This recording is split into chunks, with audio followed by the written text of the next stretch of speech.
today I am doing a vlog. My name is Travis_00, and in today's episode we are going to a coal mine, other known as Minecraft in real life.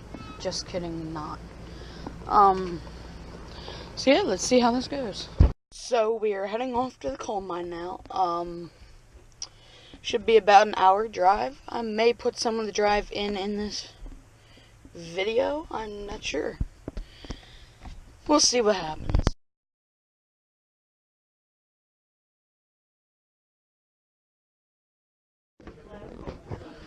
Alright folks, before we head into the mine, I just want to remind you to please maintain keep your hands and arms in the car the whole time. Take the camera, take as many pictures as you want. Okay? Alright.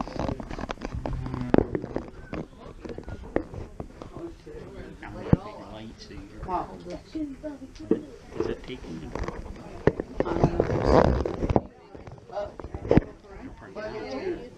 What? This might be a lot smoother than that. No, Don't bet on time. I wouldn't say so. If you get to 49 degrees, it said.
Alright, who wants to help me push?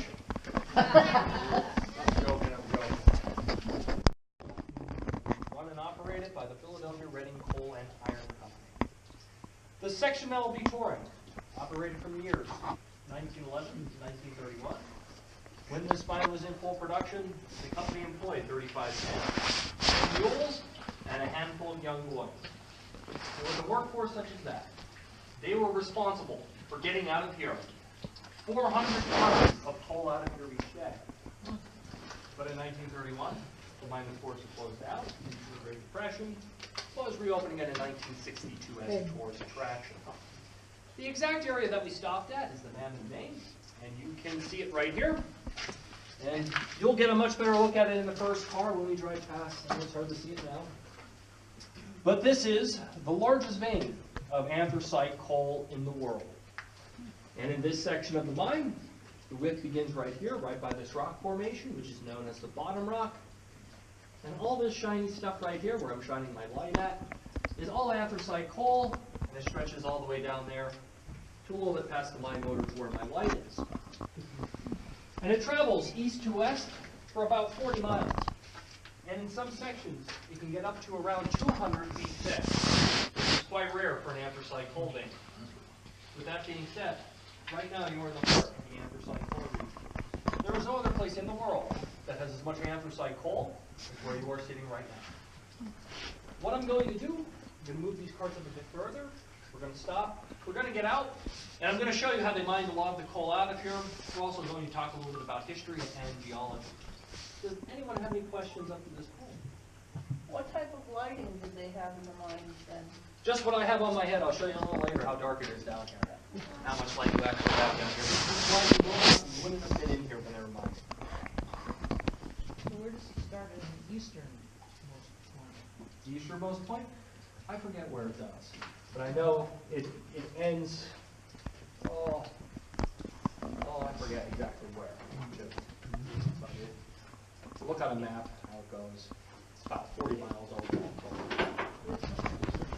Yeah, I forget where the exact location is. Any other questions?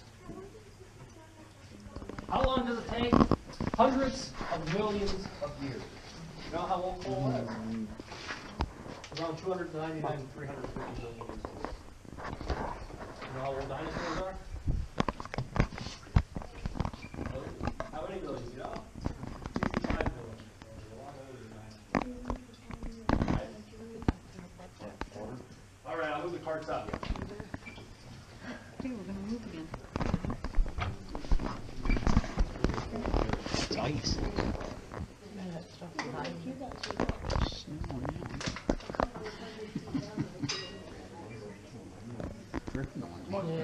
It's wet.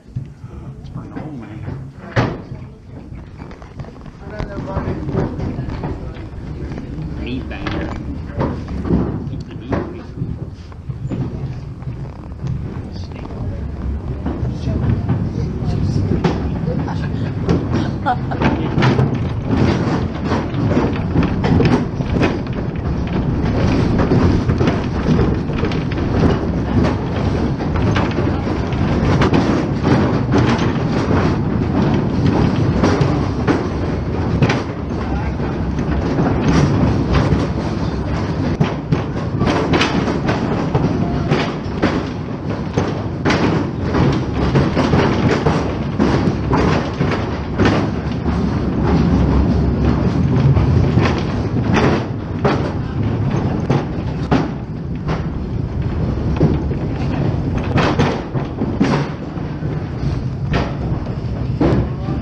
End of the line.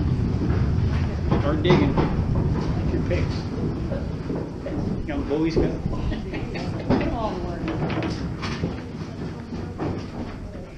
Will somebody off? Marco.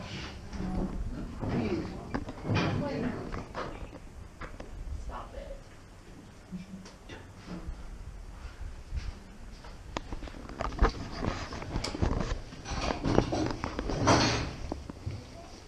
Stand up for 1 moment, please. Watch your legs.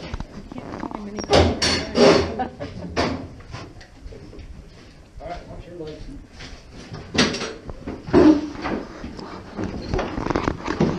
You didn't like that. Hey, All right, folks, follow me. hey. Put that wrist strap on. Don't want to lose it.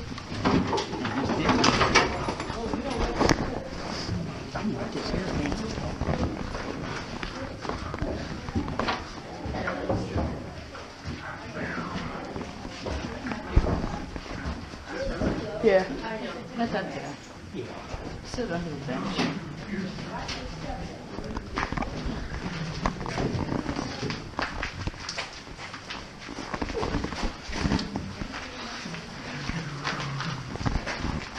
Ready? Oh no. Can back.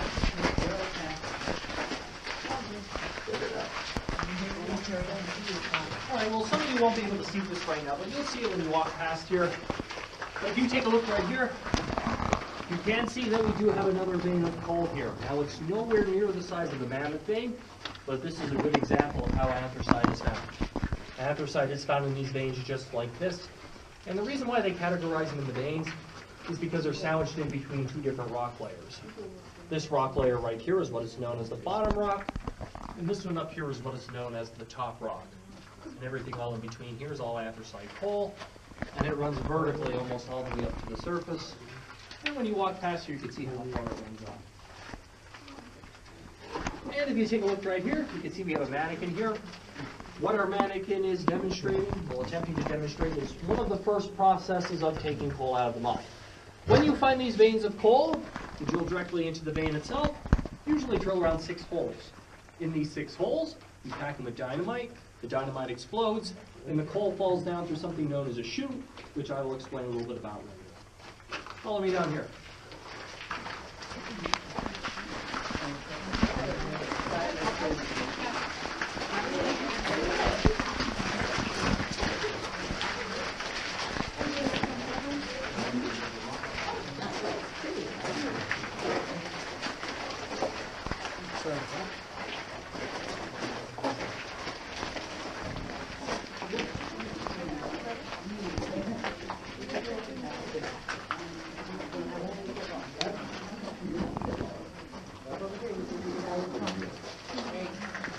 You take a look right here, see this ladder right here, or this area right here? This is what is known as a manway.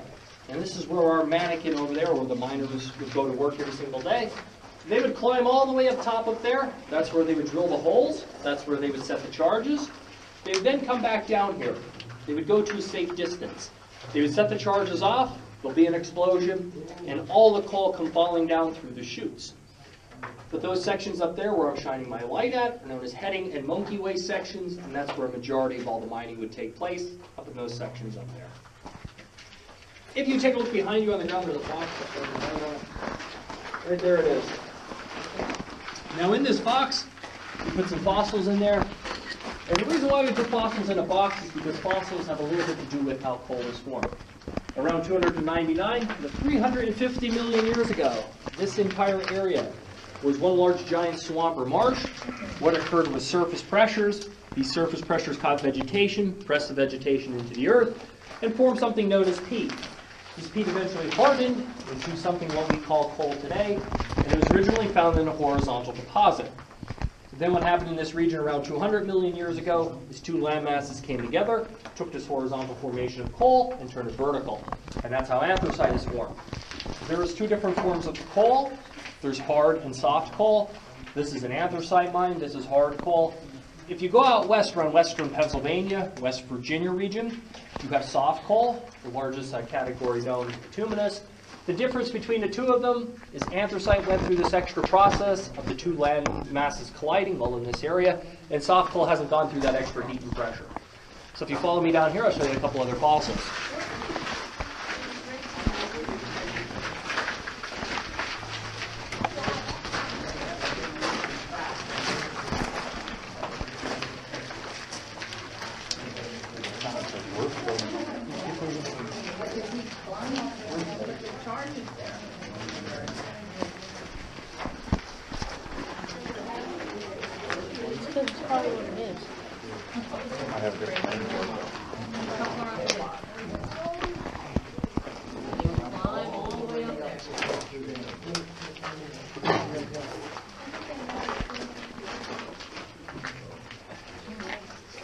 You take a look right here, you can see we have a petrified tree here. In 1962, when they reopened the mine, they found the other half of the tree laying on the ground, and they picked it up and put it down in Washington, D.C., down in the Natural History Museum. So, if anyone's ever down in Washington, D.C., you can see if you can find the other half of the tree down there. The reason why this tree did not turn into coal is because it's far too large. What coal is, it's mostly small vegetation, such as leaves and ferns and such. So this was in the process of turning into coal. And if you take a look right here, you can see that we do have a fossil here. Well, what a fossil is, it's just an imprint of something. This is an imprint of vegetation. What happened was vegetation was captured, it was pressed against the rock formation while the rock formation itself was being formed. The vegetation eventually turned into coal, and all of that's been all mined out of here. And this is what's left of the vegetation that turned into coal, all the imprint. What we're walking through right now is what is known as a gangway. The main purpose of the gangway is to take coal out of the mine, and I'll explain a little bit more about that in more detail just a little bit later. If you follow me this way, we head to the next gangway. What are the pieces of wood up there? They're just anchors or bolt blocks. They're just in there for extra support to give extra support to the rock formation. Okay. Yes, the rock wall is going to curve it out. And then once they clear it out, to a certain point, they start working out to clear the sheet.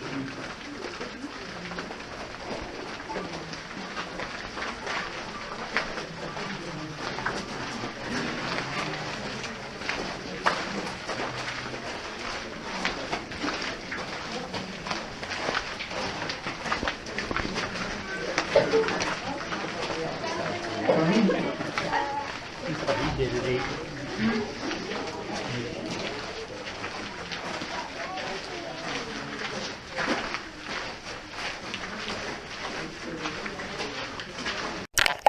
Landing in here,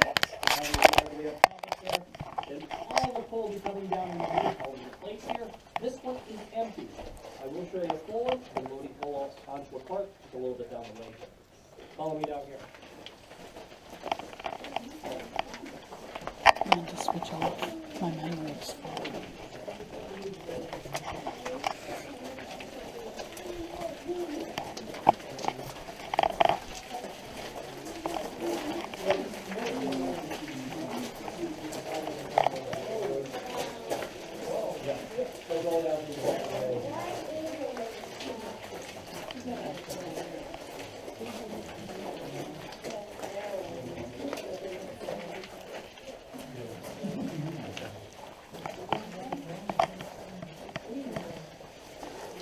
When I showed you looking up through a chute, this will look like looking down through a chute.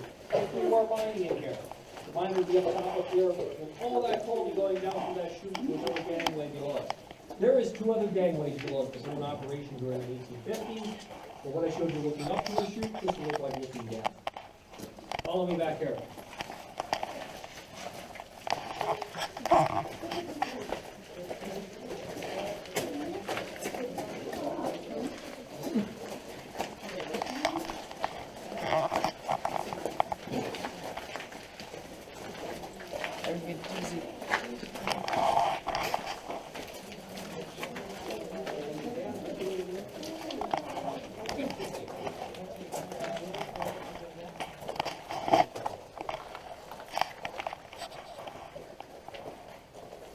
All right, who here plays Minecraft? Oh, good, a couple of you. Okay, I'm not the only one. Does this look like the carts in Minecraft? It does? I think they do too. Maybe they're a little larger, maybe you need a texture package. But right here we have a 4-ton cart. This is the average cart you would find in this mine. If the cart was empty, we would have rails underneath our feet, and we would roll it underneath the chute.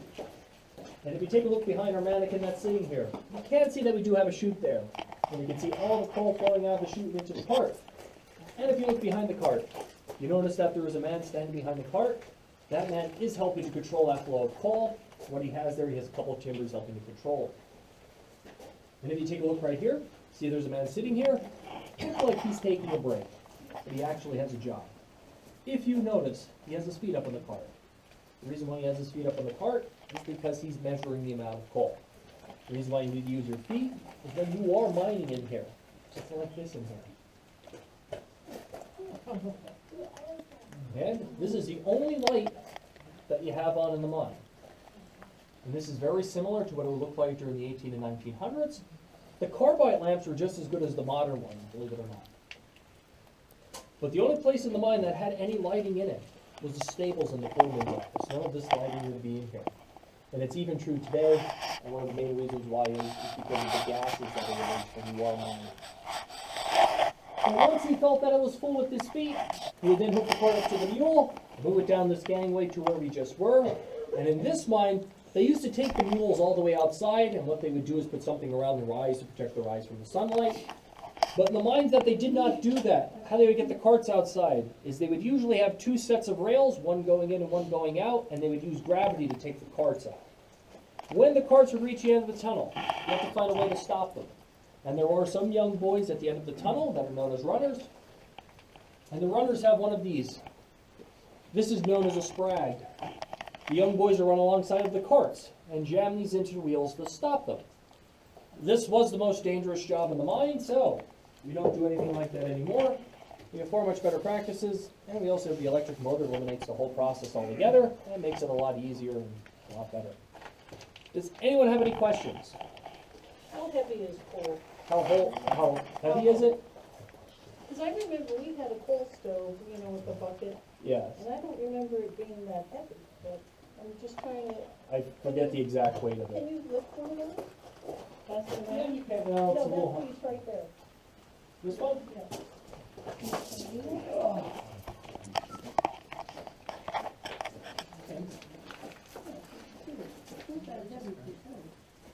Softer coal's a little lighter than that. I don't know the exact weight of it. Don't drink it.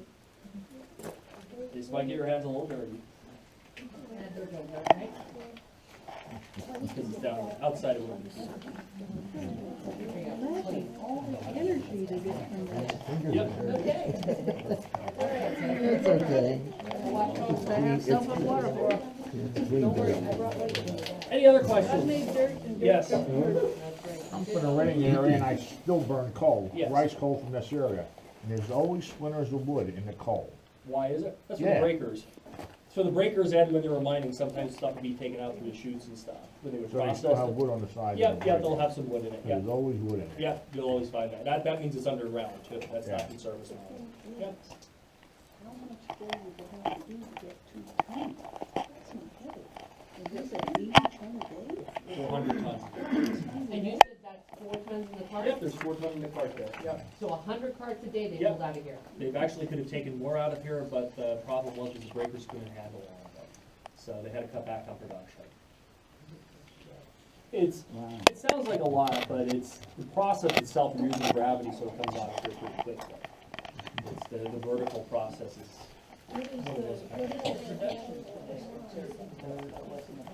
Today, in the entire coal production of the world, anthracite is only 2%. And the number one producers of anthracite is China, the second one's Russia, the third one's Ukraine, and the fourth one's the United States. It wasn't always like that, mostly because the demand went down, mostly in the Western world. China had pollution problems. They need to find a cleaner alternative to soft coal, so they're burning anthracite. Since anthracite burns like charcoal, it's an answer to the pollution problem. But that's going to be short-lived for the natural Well, gas. if you see these yard signs that says Trump digs coal, does that mean that, you know, Is the it- industry could Is survive? anthracite's a little, well, most people think of coal as soft coal. Anthracite, the major demand for it was pollution problem. Happened in England. England, you can even see the streets of London. Is that polluted because they were using soil? Well, factories, this is before electricity. So they needed to find an alternative, so they ended up using the soft coal, so you would stop that pollution. Railroads started to use it, but once electricity came in vast quantities, all industry went to electricity, so you no longer really needed hard coal. It was still used for heating homes and for steel production and a couple other things, which it still is used today, but the major demand for it was in the 1870s, and it was largely due to the pollution problem that were in urban areas, mostly due to lawsuits. People would sue the companies using coal because you ruined your clothing, you ruined everything, your property, burning soft coal. If you ever saw soft coal burn, you can see the difference between it. It's really, really dirty.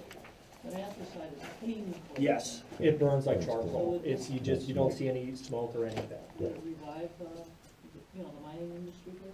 And it most likely is not. There's too many alternatives today. With natural gas, natural gas is far much easier to extract and safer to extract, and believe it or not, it's actually more environmentally to extract than coal is.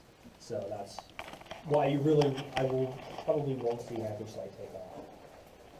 They use it in Russia and Ukraine because they're making some type of alloy. Well, they need that anthracite to make some type of alloy. That we do it in the United States, but that's why we're using it. All right, you can take your seats and head back out to the circle. Did you get a picture back there close? Yeah. He's deep down. Yes, it is. It was. No, it is. In this area, it was like 100 hours. Yeah, that's about what it is. Pick you out a shoot. Yeah. That makes makes you feel busy. Just sit there and poop in there, it'd be like a bathroom.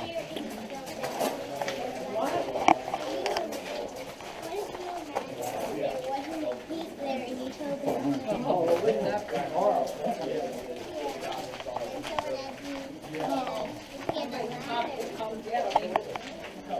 Maybe they ought to do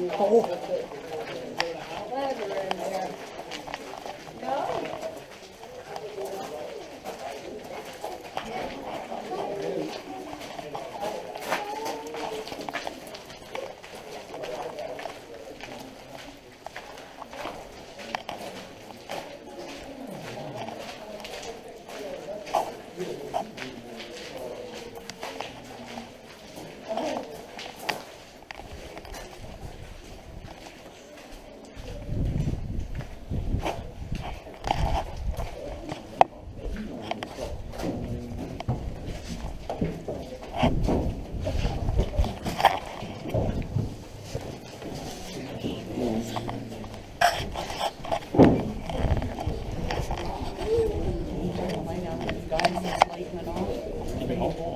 Just this pretty about had a heart attack. He took off, he was coming after you guys. I said, sit down here. You should tell him that plate caved in on us. We heard it just as we were getting one here. We heard boom. Yeah, that kid set one of them detonators off to see what, and then it was back in, like, and then he flipped the button, it was a speaker, I guess it went boom.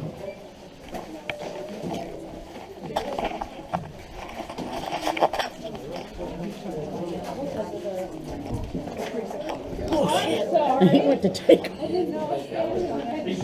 Jumping off of here. I'm like, get back here and see.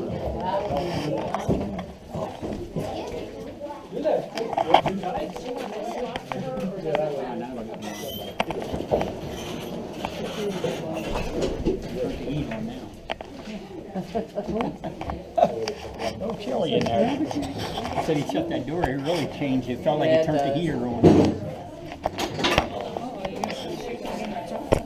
He climbed down the street. It's not this noisy train.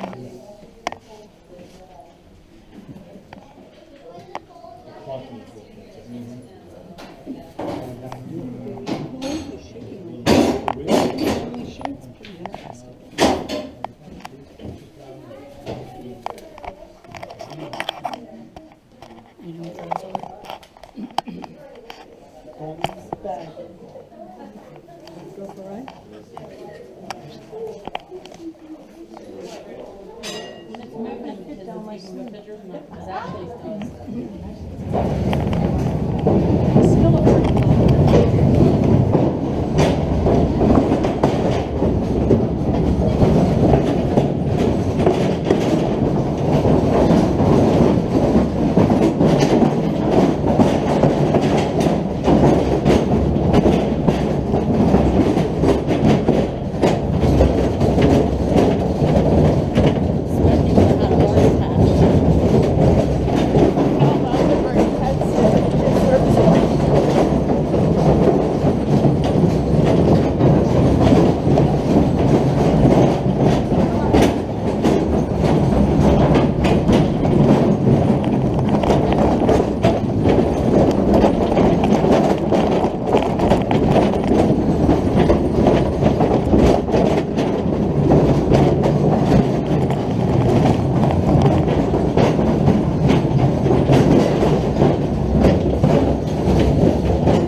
Thank you guys so much for watching Vlog 1, Episode 2. Vlog 2 is coming to you very shortly. Thank you guys so much for watching. Don't forget to leave a like and subscribe. See you later.